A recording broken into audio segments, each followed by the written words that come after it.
We're not psychologists, so don't consider this psychological advice from a trained or licensed psychologist. However, we've sat down with thousands and thousands of people over the years and feel appropriately qualified to at least give you our perspective on this issue. Now, you may be looking at this because you're in debt or you're feeling some guilt about your current circumstance. The fact that you're feeling guilty is good. It means you acknowledge some responsibility for your current circumstance. If you weren't feeling guilty regarding this, I'd question your motives. Once you've acknowledged that the situation is one that cannot be dealt with short of bankruptcy, you need to put the guilt behind you and develop a plan on how best to proceed. Bankruptcy is a constitutional right. It was discussed among the founding forefathers when our nation was founded. They understood that chronically bad debt was just terrible for the fabric of society. Chronic debt creates health problems, family problems, all sorts of problems.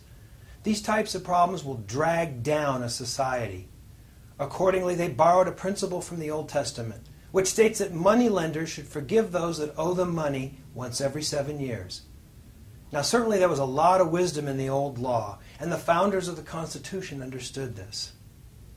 It's interesting to note that Thomas Jefferson, who was a brilliant individual and helped inspire a phenomenal form of government, was chronically in debt, and his estate was hopelessly mired in debt when he passed away. If you feel irresponsible, consider this. Consider the alternative. It's truly irresponsible to not do anything. These problems don't go away by themselves. In fact, I can assure you the bill collectors will not stop calling. The responsible thing to do is take some action to resolve the issue. Now, it may not involve filing for bankruptcy. Many people we consult with do not end up filing.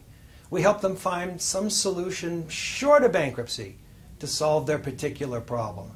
However, you should take some action and at least sit down with someone experienced in these matters. Do something today. One thing we don't get more of in this life is time. Don't spend a good deal of it mired down in a financial mess. Take some action today.